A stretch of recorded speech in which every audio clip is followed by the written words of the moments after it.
This probably sounds weird, but I'm I'm not a particularly religious person. I'm deeply spiritual, but between you and me, I think that religion mostly gets in the way a lot. It's funny. The more religious a person is, the more likely I am to be suspicious of them. Like they're trying to pull something over on me. I remember driving up to a used car dealership, and there was this huge Jesus fish on the sign. And I got out and I looked up at the sign. I was like, I'm just gonna have to leave.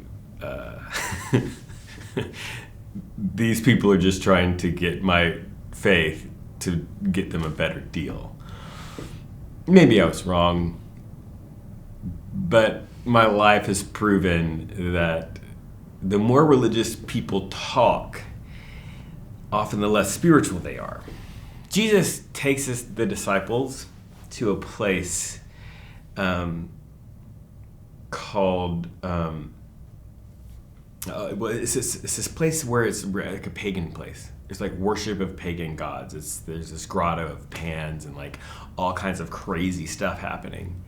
And he takes them to this place far away from like the religious people.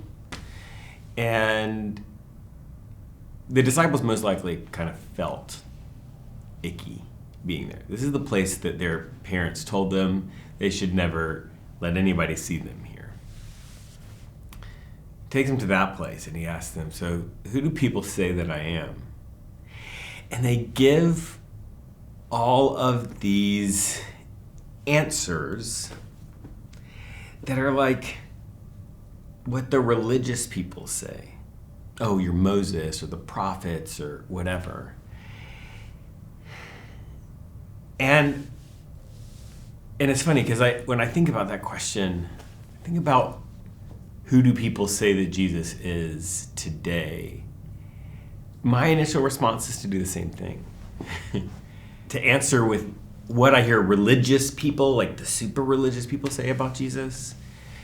And it's funny because when you listen to the most religious people talk about Jesus, they seem to be saying really different things, right? Like opposite things. Like you get on a TV channel and you will hear somebody say that Jesus is all about war and supports whatever war is happening. And you'll hear another person talk about Jesus as a pacifist.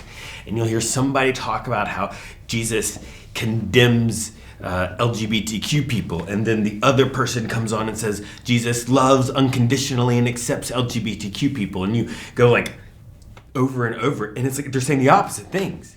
But my experience is that just underneath the surface, they're actually all saying the same thing. When you look at their words, they're saying, well, Jesus is like me. He believes like me. One of my favorite authors, her name is Anne Lamott. I like her because she talks about God in a way that doesn't seem religious, but seems deeply spiritual. And she says, you can be really sure that you've created God in your own image when God hates all the same people you do. And that's what cuts to the core. Because all the things the religious people said about Jesus in the ancient time when he asked the disciples that question, it was all wrong. It was all some notion of somebody else's ideas they were repeating. And the reality is, Jesus isn't really like anybody. I don't think he agrees with me all the time, or you all the time, or, I don't know, that guy on the street corner with a bullhorn, for sure. And so, as I ask myself this question, I think what I want to do is I want to find a Jesus that disagrees with me and that changes me and challenges me to be better.